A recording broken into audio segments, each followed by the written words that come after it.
और हम मौजूद हैं मां अहिल्या की नगरी इंदौर शहर में, जहां पर हम जानेंगे कि महिला दिवस पर महिलाओं की क्या राय है, महिलाएं कितनी सशक्त हुई हैं और महिलाएं अपने आप को कितनी फ्रीडम समझती हैं कि वो कितनी स्वतंत्र हैं। आइए जानते हैं महिलाओं से।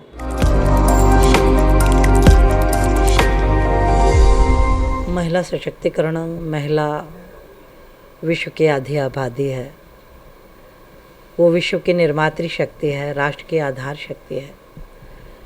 8 मार्च उसे अपने स्वयं को भीतर बाहर से मजबूत करते हुए समाज के प्रति अपनी जिम्मेदारियों का निर्वहन ईमानदारी के साथ करना चाहिए। आज वर्तमान में जो सबसे बड़ी चुनौती है वो नशाखोरी की है, और हमने यदि आने वाली पीढ़ी को इससे बचा लिया तो मुझे लगता है मानवता पर इससे बड़ा कोई उपकार और नहीं होगा। हम 2047 का स्वर्णिम भारत बनाना चाहते हैं। हमें देशभक्त, नशा मुक्त, शिक्षित, रोजगार से युक्त युवा पीढ़ी की आवश्यकता है। हम सबको इसी दिशा में कार्य करना चाहिए। दीदी, आपकी अगर बात की जाए तो इंदौर में जो है 9 विधानसभाएं हैं और उसमें से आप एक महिला हैं जो पूरे 8 पुरुषों को टक्कर देती हैं। ये कोई टक्कर और ये कोई जंग नहीं है, ये तो संगठन से मिला हुआ दायित्व है। और भारतीय जनता पार्टी तो जितनी उदार मना है, अभी उन्होंने कहा कि लोकसभा में भी 33% और विधानसभा में भी आरक्षण मिलेगा।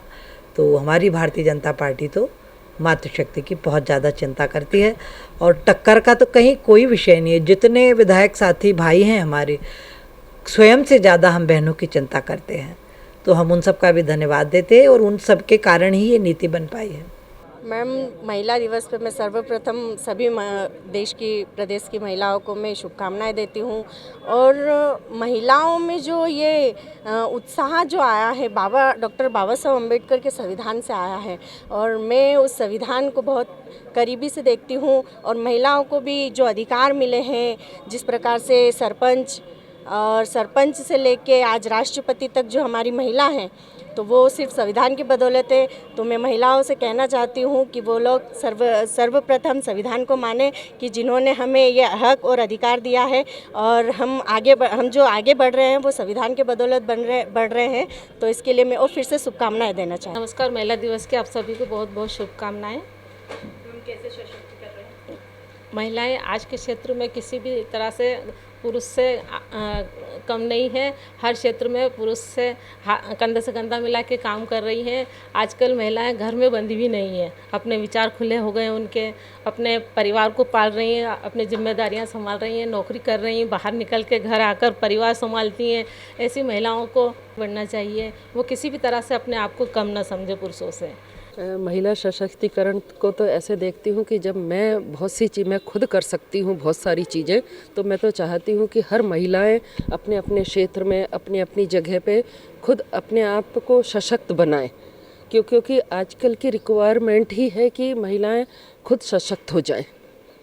और जी मैम, कैसे और आगे बढ़ना चाहिए महिलाओं को तो जैसे हर जगह अब बोल दिया है कि महिलाएं पुरुषों के हिसाब से कंधा मिला के ही चल रही हैं, तो वो चले ना, क्योंकि हर एक को बिना महिलाओं के साथ देने से कुछ भी नहीं होगा, और महिलाएं खुद अपने आप सशक्त बने। बस मेरा मैम, आजकल कई NGOs खुल चुके हैं जी, जो जी, महिलाओं को आगे बढ़ाते हैं, जी, उन्हें जी, प्रशिक्षण देते हैं, अपने जी, पैरों पे खड़े करते जी, हैं। जी, जी, नहीं, कई हैं, मेरा खुद का भी NGO है, तो मैं हर एक महिलाओं को बहुत सारे प्रशिक्षण देती हूँ कि अब आप अपने आप में खुद चीज़ें सीखें और आप अपनी कमाई खुद करें, ताकि दूसरों पे या घर वालों पे आपको निर्भर ना रहना पड़े।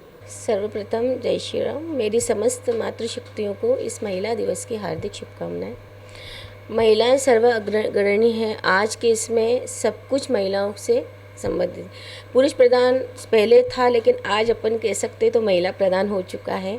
जो कार्य पुरुष वर्ग नहीं कर सकते वो भी कार्य एक महिला कर सकती है, सर्वोपरि रहते हुए। और महिला सशक्तिकरण ये सब इसलिए क्योंकि कहीं से कहीं भी अब जहाँ तक अपनी दृष्टि जाती है वहाँ तक अपने को एक महिला ही दिखाई देती है। कोई भी कार्य के लिए महिला अग्रसर है। पहले एक लड़के की आस सबको रहती थी, लेकिन आज ये सोचते कि हमारी लड़की होना चाहिए, क्योंकि हमें लड़के की आस नहीं है। जो कार्य लड़का करता है वो एक कार्य लड़की भी कर सकती है। लड़की दो परिवारों को मिला के चलने वाली एक दुआ है। क्यों? क्योंकि वो ससुराल और मायकों को लेकर चलती है। उससे दो परिवारों को जोड़ने का जो साहस करती है वो एक महिला ही कर सकती है।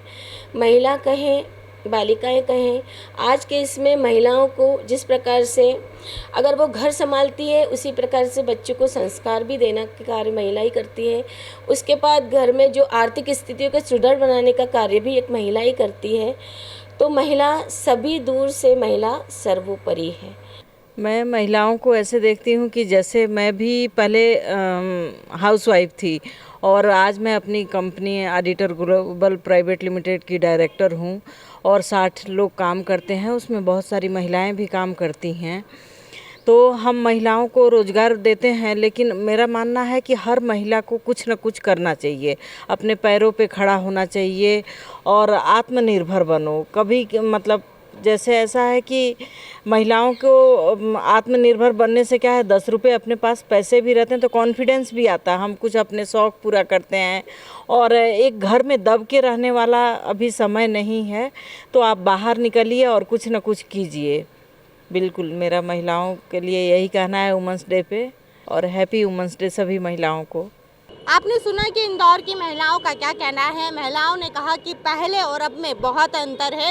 पहले जो है पुरुष प्रधान देश हुआ करता था, अब महिलाएं बढ़ चढ़कर भाग ले रही हैं। राष्ट्रपति इसका सबसे बड़ा उदाहरण है कि हमारे भारत की जो राष्ट्रपति है वो एक महिला है। महिलाएं लगातार हर क्षेत्र में आगे बढ़ रही हैं और पहले से अपने आप को ज़्यादा स्वतंत्र और अधिकार जो है उनको मिले हैं, ऐसा कहना है इंदौर की महिलाओं का। कैमरा पर्सन विशाल के साथ खुशबू यादव, सूर्योदय टीवी, इंदौर।